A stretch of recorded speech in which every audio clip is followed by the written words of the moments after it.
One. And welcome everyone to another Smart Money Circle episode. I'm Adam Sarhan. With me today is Joshua Barone, who's a principal wealth manager at Savvy Wealth. The firm has approximately 3 billion in assets under management. Josh, thank you so much for taking the time and welcome to the Smart Money Circle. Well, thank you for having me. So, Josh, I always like to begin. Can you please tell us your story and how you ended up where you are today? So my story is actually maybe it's interesting. I find it kind of a little bit boring, but I started my career in the early mid 90s. I started in insurance actually, and I hated it. I hated cold calling. I hated selling people stuff that I didn't think they really needed. And so kind of storied, but my father was a commercial banker, and he's a PhD. And he had just sold the commercial bank that he had saved from in the 80s and didn't know what to do with himself. And so we went out and formed a trust company together, thinking that we would do a lot of like ILITs and stuff like that from where I had come from. And, that was in 1999. And we've been together ever since. And thank you. But like a lot of people, like, oh, he gifted you a job. It is the hardest thing I've ever done. My dad is like a nun. You come in and you say something wrong about economics, he hits you with the ruler. So imagine 25 years, 30 years of that. So I wouldn't change it for the world. I will say that. And he's a storied guy. So saved a commercial bank in like 1984, sold it in 99, ended up on the being the chairman of the board of the Federal Home Loan Bank of San Francisco for like 10 years. Which was super interesting, and the people we met were completely fabulous and interested in themselves. Was the chairman of the board of AAA of California, and he oversaw the investment committee. They had about 5 billion in investable. So as a young kid, I get these pitch books from all these big people in the industry that were pitching that company, and I would, go through them with a fine-tooth comb, and he'd be like, "What did you think? Right? What do you think about that?" And I was young and kind of bratty, and I would tell him, and I think that I learned a lot. I mean, so that's a big thing about my career is that I've always been open to learning more and more and more. We really don't think that we know all that much, even after, combined years together. It's like 100 years combined market experience. Like we still don't think we know all that much, and we're constantly, re-engaged into learning something new. And so here's a good one for you. So there is a quote from the movie The Parted, and it basically it's Jack Nicholson basically saying, a lot of people had to die for me to become me, and I kind of like that. It's really metaphoric for, a lot of ideas, a lot of trades had to go bad for me to become me, to be who I am as an investor now. I will also add like the idea that we came from commercial banking, like underwriting and understanding underwriting to the worst case scenario is really built into our DNA. So we get this like, oh, you guys are so negative all the time. And we're like, no, we're looking at the worst case scenario. If that worst case scenario is palatable, then we'll go for it. If it's not, then we're not gonna do that. So I would also say we've been in Reno, Nevada for I've been in Reno, Nevada since the 70s.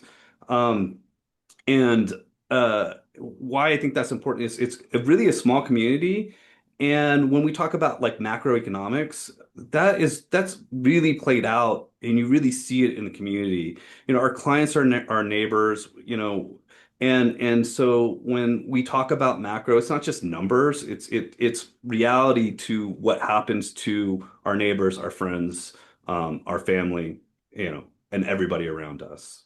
Yeah, I love that story, by the way. Working with your dad, it's a blessing and a curse at the same time. It's It difficult, but it really makes you is. stronger at the end. Yeah, so I love that story. And it's a dream for me to have my family work with me at some point down the road. And I get what you're saying about, I'm still standing. Yeah, yeah, yeah. Tarzan beating his chest and all the bad trades. And I think it's one of the common traits I see with all of my guests where it's like, all right, it doesn't matter your dad, your aunt, your uncle, it doesn't matter. It's you being able to still be standing after all these decades and being in the arena, so to speak. I think that is magic. I think Teddy Roosevelt had like a great line about forget about the naysayers and all that kind of stuff. It's the people that Yeah. are in the arena that matter.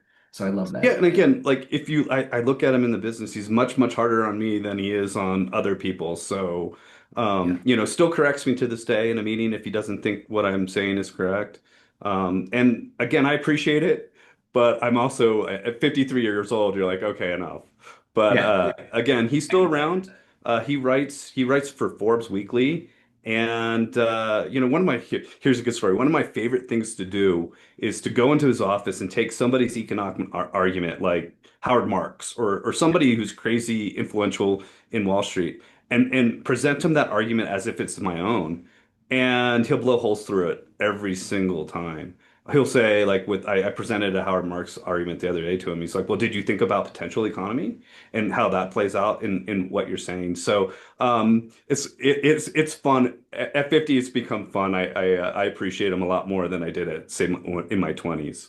Yeah, no, definitely. There's no question. So, all right, with age, you get that wisdom and knowledge and experience and all that fun stuff. And now you can almost like there's tennis, you can rally back. When he hits it to you, you can hit it back to him type of a thing. Or ping pong. You mentioned ping pong earlier. Same before we started recording, same thing. Hit the ball He back. makes economic jokes, and I'll be the only one that laughs at him. So we're someplace that a lot farther. So I'm again schooling wise, I'm very very home educated from that standpoint. So I don't hold myself as out as an economist. He's an economist, but again, I appreciate the mentorship. He's made me really really sharp. So. I love that. Okay, let's talk about the business. Please tell us about your business, what you do, and anything else you want to go with respect The to the business investment is strategy. really cool. Okay, so yes, it's boutique. We're small. And we think we're small for a few reasons. One is just geographically, Reno's a fairly small community. Um, but the business is built on cash flows. So cash flows tell the truth, that you can't lie about your cash flows. And so in 99, we really built the business on efficient cash flows and price to cash flow and that kind of thing when we're looking at investments. And that's really driven the underlying principle of the firm. So, basically the firm from a research, we're kind of a research shop, to be honest with you. The firm is really macro down, quantitative up with a little bit of art at the end, just knowing where value traps are and that kind of thing. And we're very value oriented, but not value oriented in the traditional sense of like buying like a certain set of companies. It's more about buying discounted cash flows. So very simple model. If I can buy a cash flow stream at a large discount, or really more simply, if I can buy $1 of cash for 50 cents, then that's what we're going to do. Macroly, we'll look at the full credit cycle to see where we are to kind of adjust the diversification on the top line, whether we should be real simply equities, fixed income, commodities, cash, um, that kind of thing. And then underneath that, using credit flows, credit uh, quality to pick the company's indexes, that kind of thing. Um, I can't I can't I can't emphasize the credit cycle enough. Understanding credit cycles is morbidly important in this business. If you don't understand them, you will be prone to do the wrong things at the wrong time. So that takes a lot of discipline. So we are very disciplined and process driven. And so that being said, like again, credit cycle, credit cycle, credit cycle, knowing exactly where we are in that credit cycle really defines that asset makeup. For instance, I mean, right now we think we're in a very tail end of the credit cycle, big lots of cash blow off kind of period.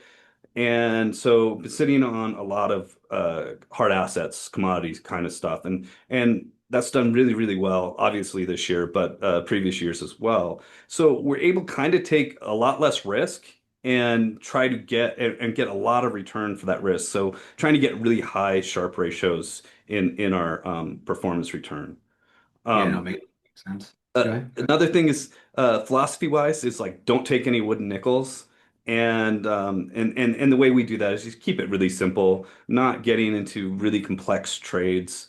Um, just trying to keep it simple. If I can't explain why I'm there in a few short sentences, then we're not going to be there. Let's expand a little bit on that. So, for the audience that's not familiar, please give a high level, short overview about credit cycles.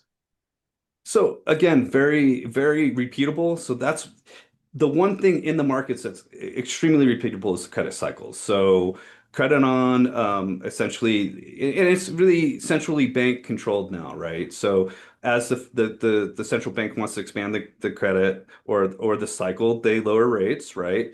And put cash into the system. That cash is then redeployed, and we should have an economic boom, right? So as we get economic boom, they stay low, but they try to trail it up, right? Until we get inflation or part of their dual mandate problems in those two mandates, and then they start shutting that credit off. At some point, the credit gets too high. The economy then is shut off and should shrink back down to maintain their mandates. But what you get in those credit cycles is they overexpand and which they did with the zero interest rates that we had for years and years and years. Now, it was interesting they were able to do that because of essentially a really muted potential economy. So what that means is if the economy is going at full bore, it can only grow at this much. And why they were at zero interest rates, they had a really low potential economy. So they were able to throw a lot of money at it. And that's what you're seeing is you're seeing this blow off top now because they did slow down. The Fed, raised rates at a magnitude that's never been seen before by the Fed. So they went up instantly, which caused a lot of problems in the bond market in 22. And then now they're sitting at this kind of higher mantra for longer. But when we look at it against potential, we think they're really, really tight.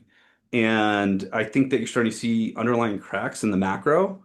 And, like I said, like it really gets down to local. So we can talk about headline numbers, but when you see cracks in the macro, you're really talking about people in your community can't not being able to work, getting laid off. Um, you know, all kinds of things, hardships, not being able to pay for cars, not being able to pay for houses. Maybe not as bad as '08, but we're starting to see lots of underlying issues. I wrote an article about the McRib and McDonald's, and you might appreciate this.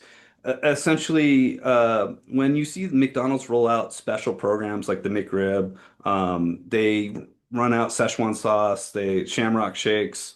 It means that they're missing. Their earnings are going to be light, and so they run these special programs because it's nostalgia. You run in and buy a McRib. In fact, I have friends that will go buy four of them, freeze them because I love them so much. Now, I'm not that guy, but so we saw that, and then we saw them roll out Monopoly the other day.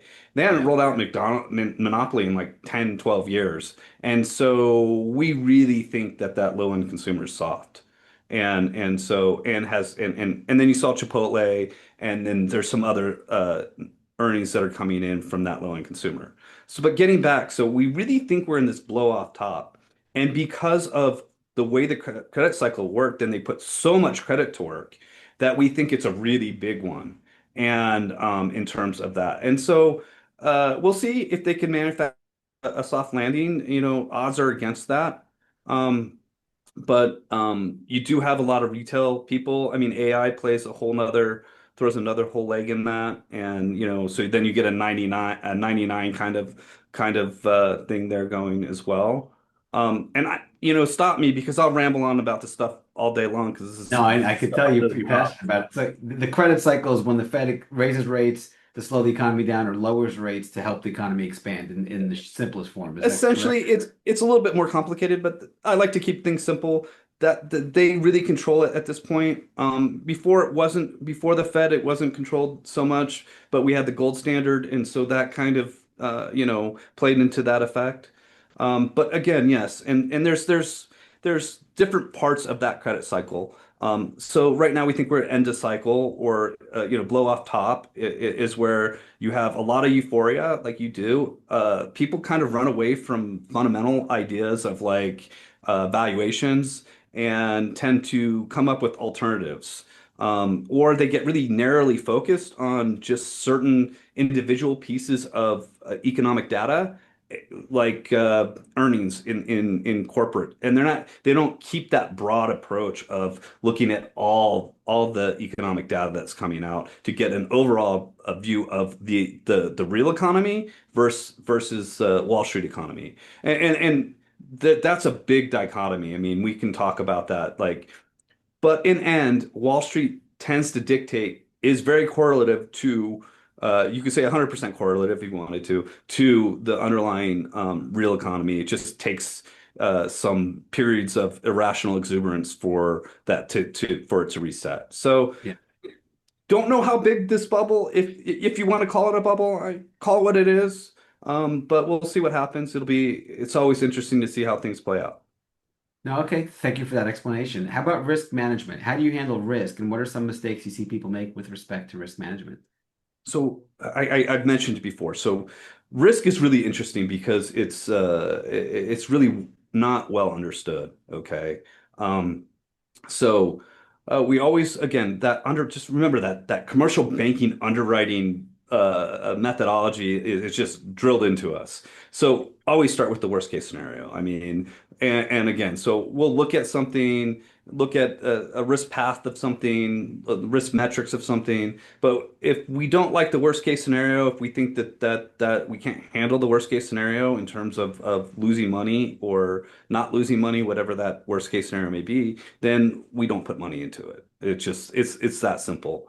Um, Defining the risk path, like so this is kind of like forwards in markets. So there was a report by Goldman, I don't know, a couple months ago, basically saying at current valuations that the forward returns on the equity markets were, sub 5%. So we look at that kind of stuff. So if I am going to take risk in an equity market, especially an index that has forward sub fives, and I can take a lot less risk in, say, the treasury market that's going to get me a forward of, say, +8, then I might as well do that. I might as well take the lower risk position that's getting a better return. And so we definitely do look at that and kind of drive forward. The next thing is like right sizing. So placing the right size bets based on the macro outlooks is hugely important. So, so current market, you would think to go heavy equity, but if you looked, you could actually downside your risk in the commodities market and get fairly similar returns. But most people, especially in RIA business, won't run more than like 2 to 5% commodities. Well, our positions have gone now they've grown there, but we're bouncing off 20% commodity positions in our clients' accounts right now. And that's a smart, we think that's a smart position. Well, forward will tell. And we think we're also coming towards the end of that where I'll start downsizing that position as credit starts easing forward. Um, Yeah, that makes Using sense. the macro as the guardrails and then really using credit and credit decisions as the signals where to go is kind of what we do.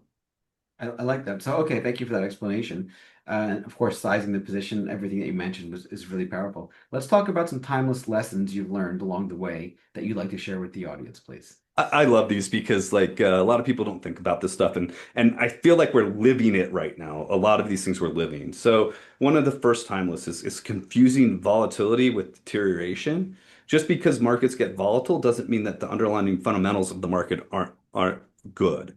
So forward, we think that some valuations are going to clean up and we'll have volatility, but that volatility will bring opportunity. And so volatility is not a bad thing. It's a common thing in the market, and it's viewed negatively. Um, Letting tax drive decisions. So You get a lot of this recently, like, oh, we need to make sure that the tax situation of the client is X, Y, and Z, and so therefore we're not going to do this until next year or do something like that. That can lead to a lot of pitfalls in decision making. And for instance, if you were say long the queues right now, and maybe it's a good time to get out, but you don't want to get out till next year. Well, what if there's a downturn in the market that takes the Qs down 20%? Well, you should have just gotten out, right? And so just making simple decisions versus trying to complex them in tax. Um, Essentially, don't let the tail wag the dog is a little bit there. Um, Correlation. So thinking you're diversified because you have a lot of positions, but all those positions are highly correlative to each other. You're not truly diversified. So understanding correlations, and what are true correlations and diversifying over a correlative portfolio, a non-correlative portfolio in that sense, versus a high concentration of lots of different positions, but they're all going the same direction. They're all correlative to each other. I think Yeah. that's a big one because Wall Street doesn't really, I don't feel like a lot of people on Wall Street really truly understand correlations, or they think correlations are static. Like, oh, I got in and the correlation's static. Correlations aren't static, they move around. So you really have to watch that. Yeah, no, it makes Um, perfect sense. Assuming liquidity is constant, I get this from a lot of VCs right now. They think that they can go to market anytime they want and then draw down funding. And so they spend funding too fast and they don't worry. They're not extending, taking the money they have and extending ramp. They're just spending the money to try to grow rapidly because the quicker they can grow, the quicker they can get to IPO, the faster they get wealthy, right? But the belief is that they can go to market anytime and that liquidity will exist. And so that'll get that's going to burn a bunch of people. I think in the short future here, just because I know I talk to a lot of people that truly believe that. And Yeah. then this one's also playing out, and this one's difficult because people don't understand that. Not all pricing is the same. Okay. And what is that? So Wall Street has this lovely term for something called relative pricing. And if you don't understand relative pricing, look it up because it's fascinating that we do this. But I see this in a lot of private credit, private debt deals, is essentially the pricing of the instruments underlying is done either by the bank that's issuing the paper or by a committee that is highly tied to payment for those responses. And so they elevate the prices isn't aren't it's not like the market where we have lots of volume and those prices get ferreted out. These instruments are very low volume pieces of paper and the pricing's fake. And again, it's done by committee and it's not real pricing in the market. So what happens there is when there's volatility or something else, then the prices fall out a bit quick and they all own the same paper. And so they all have to revalue at the same time or run for the exit at the same time. It happened with the hedge funds in '08 where they essentially owned the same stuff. And then when they needed liquidity, they all were trying to sell the same stuff and taking 60% haircuts on it. Private debt looks that way to us. And I wrote an article about that, essentially trying to equate private debt to the Titanic. Maybe it's not that bad, but it's starting to show a lot of holes and flaws. So again, another thing that will be interested seeing how it plays out. No, I like that. So you're talking about lessons and mistakes almost at the same time, where don't mistake volatility with bad or good. Don't put judgment on it. It's going to happen, irrespective. Understand the cycles. Understand after every green light, you get a red light. Mark goes up, and then you can get the cycle where it goes back down. The green light's on the way up, and then red light's on the way down, etc. So I like that a lot. Thank you for that. How about leadership? As you lead a team and you've been around leadership for a long time now. What makes a great leader, and what are some lessons you want to share about leadership with the audience? I'm still really learning about leadership. So, but I do find it fascinating. I see some certain traits that work well. One is discipline, just like having the gall to show up thick or thin. Like it could be the worst day, like '08, where you have 3,000 point moves in a single day. But maybe not knowing what to do, but just showing up that day and weathering that storm with your team, hugely important. So discipline matters, and it needs to be discipline needs to be repeatable. It can't be like, oh, I have discipline today and then I'm doing something else tomorrow. It's something leadership style. Like you have to show up. You even if you're not doing anything. I heard somebody talking the other day, and they're saying, yeah, half the time we're just reading and waiting. And I feel that I definitely do that. We read a lot, we wait a lot. And again, having the discipline to know that I don't need to do anything today is hugely important. Clarity.